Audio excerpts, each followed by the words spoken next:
वालेकुम वरहमतुल्लाहि वबरकातुहू। उम्मीद करती हूँ आप खैरियत से होंगे। आज मैं आपके लिए लेके आई हूँ बहुत ही मज़ेदार कम मसालों में बनने वाला देगी और दानेदार कोरमा। तो देगी कोरमा बनाने के लिए हमें क्या क्या चाहिए होगा। तो मैंने लिया है 1 किलो बीफ, जिसकी मैंने छोटी छोटी बोटियाँ कर ली हैं। और 1 टेबलस्पून मैंने लिया है लाल मिर्च का पाउडर। 1 टेबलस्पून ही मैंने लिया है ज़ीरा, जिसको मैंने हल्का हल्का पीस लिया है। और 2 टेबलस्पून मैंने भर के लिया है धनिया दाना, इसमें धनिया दाना ज़्यादा जाएगा। और 1 टेबलस्पून मैंने लिया है नमक, और हाफ़ टेबलस्पून मैंने लिया है हल्दी, और 7 से 8 अदद मैंने लिए हैं लौंग, और 6 से 7 अदद ही मैंने लिए हैं सब्ज़ इलायची। इसमें टोटल यही मसाले सिर्फ जाएंगे। कोरमों में बहुत सारे मसाले जाते हैं, लेकिन इसमें टोटल यही मसाले जाएंगे। और 1 पाव मैंने लिया है दही, जिसको मैंने बहुत ही अच्छी तरह फेंट लिया है। दही को बहुत ज़्यादा अच्छी तरह फेंटना है। तो आइए हम स्टार्ट करते हैं। बिस्मिल्लाहिर्रहमानिर्रहीम। सबसे पहले हम ऐड करेंगे इसमें दही। एक हमने कढ़ाई ली है, तो उसमें सबसे पहले हमने डाला है दही। तो दही को हम और मज़ीद जो है अच्छी तरह फेंट लेंगे कि इसमें कोई भी दाना ना रह जाए, मतलब कि कोई भी गुठली ना रह जाए। तो अब हम ये सारे मसाले इसमें ऐड कर देंगे। अब हम मसालों को अच्छी तरह जो है दही में फेंट लेंगे। ये देखिए टोटल इतने ही मसाले इसमें जाएंगे कोरमे में। अक्सर बहुत सारे मसाले जाते हैं, लेकिन ये जो मैं आपको सिखा रही हूँ ये है देगी दानेदार कोरमा। तो इसमें सिर्फ यही मसाले जाएंगे और बहुत ही मज़ेदार कोरमा इससे बनके तैयार होता है। आप भी ज़रूर ट्राई कीजिएगा। तो अब हम इसमें डाल देंगे बीफ। अब हम इसको इसमें अच्छी तरह मिक्स कर देंगे।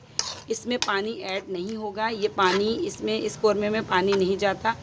तो अब हम इसको रख देंगे मीडियम टू हाई फ्लेम पे। तो चलिए स्टार्ट करते हैं।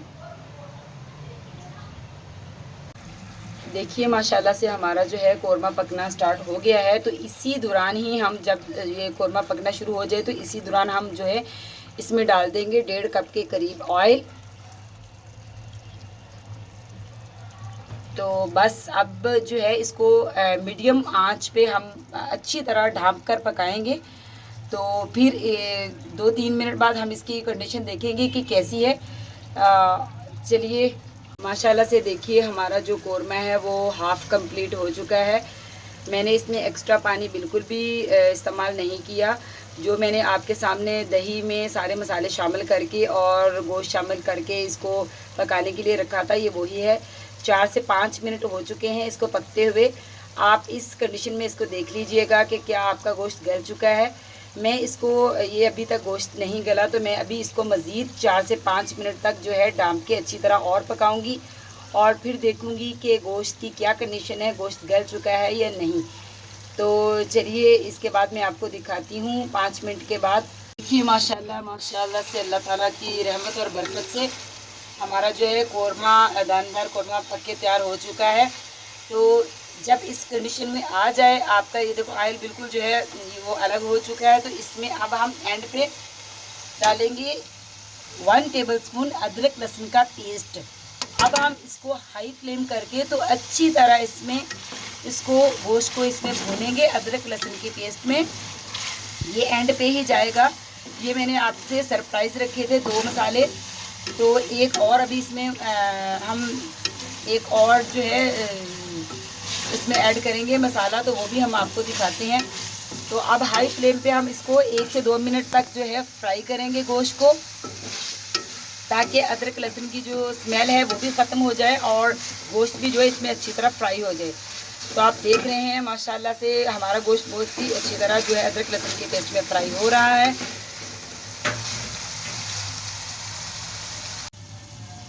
अदरक लहसुन की पेस्ट में मैंने गोश्त को अच्छी तरह 1 से 2 मिनट तक जो है अच्छी तरह फ्राई कर लिया है। जब मैंने गोश्त यानी कि ये सब चीज़ें डाली थी, तो उसमें मैंने पानी आपको पता है कि नहीं डाला था। आपके सामने मैंने जो जो चीज़ें, जो जो मसाले इसमें इस्तेमाल हुए थे वो मैंने डाले थे। अब जो है लास्ट में इसमें डलेगा ये भुना हुआ फ्राई किया हुआ प्याज, जो कि बिल्कुल खुश्क है, और इसको मैंने क्रिस्प प्याज था और इसको मैंने बिल्कुल हाथों से और जो है क्रिस्प कर लिया है, बारीक बारीक कर लिया है। तो अब इस कंडीशन में इसमें ये ऐड करूँगी मैं। अब जो है जब हमने कोरमा तैयार करने के लिए रखा था तो उसमें हमने पानी ऐड नहीं किया था, तो अब इस कंडीशन में हम इसमें डालेंगे आधा कप पानी और इसको ढाँप के 1 मिनट तक मज़ीद और पकाएंगे, जिससे ये प्याज जो है बिल्कुल नरम होके। तो आपको फिर मैं दिखाती हूँ कि दानेदार कोरमा जो कि हम शादी वगैरह में खाते हैं, तो हम कहते हैं कि पता नहीं ये दानेदार कैसे बनता है। तो आप देखेंगे कि ये वही कोरमा है जो शादियों में भी अक्सर ही लोगों ने स्पेशल तौर पे बनवाया होता है। तो चलिए मैं आपको इसको दिखाती हूँ 1 से 2 मिनट के बाद। देखिए माशाल्लाह माशाल्लाह से देखिए हमारा जो है दानेदार और बहुत ही मज़ेदार कम मसालों में बना हुआ कोरमा जो है पक के तैयार हो चुका है। अब हम इसमें डालेंगे गार्निश के लिए धनिया। तो आप मुझे ज़रूर बताइएगा कि ये कोरमा जब आप ट्राई करें तो कैसा बना है। और हमने इसे बहुत ही कम मसालों में और बहुत ही जल्दी, तकरीबन मुझे इसे तैयार करते हुए 15 से 20 मिनट लगे हैं, और इसी दौरान मैंने 2 से 3 मरतबा इसको हिलाया है और देखा है कि इसकी क्या कंडीशन है, गोश्त गल चुका है कि नहीं। लेकिन मेरा जो है गोश्त माशाल्लाह माशाल्लाह से गल चुका है और कोरमा पक के तैयार हो चुका है। देखिए आप जब बनाएंगे तो आपको पता चलेगा कि ये कितना दानेदार और मज़ेदार है। अब मैं आपको इसको डिश आउट करके दिखाती हूँ कि ये इसकी फ़ाइनल लुक कैसी है। देखिए माशाल्लाह माशाल्लाह से हमारा जो मैंने देगी और दानेदार मज़ेदार कोरमा तैयार किया है, आपके सामने इसकी फ़ाइनल लुक आ चुकी है। मैं आपको ज़ूम करके दिखाती हूँ। देखिए कितना ही मज़ेदार और लजीज़ है। जब आप इसको ट्राई करेंगे, मेरी रेसिपी को फॉलो करेंगे, तो आप भी देखेंगे कि आपका भी बहुत ही मज़ेदार और दानेदार कोरमा बन के तैयार होगा। मेहमानों के आगे इसको एक बार आप पेश करके देखिए, आपकी तारीफ़ें ना हो तो फिर बताइएगा मुझे।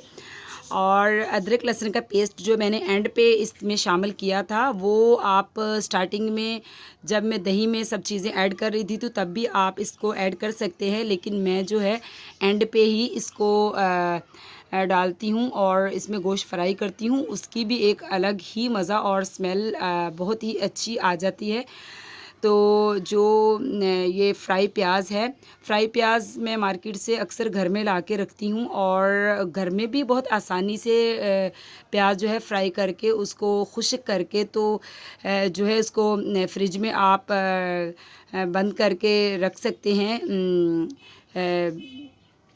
तो जो है आप ज़रूर ट्राई कीजिएगा मेरी इस रेसिपी को और दुआओं में याद रखिए। एंड पे यही कहूँगी कि मेरे चैनल को सब्सक्राइब कीजिए और मेरा हौसला बढ़ाइए। मैं आपके लिए ये एक बहुत ही अच्छी कोशिश शुरू की है मैंने, तो आप ज़रूर लाइक कीजिए और मेरे चैनल को सब्सक्राइब कीजिए। मिलती हूँ आपको नेक्स्ट चटपटी रेसिपी के साथ। तो अल्लाह हाफिज़।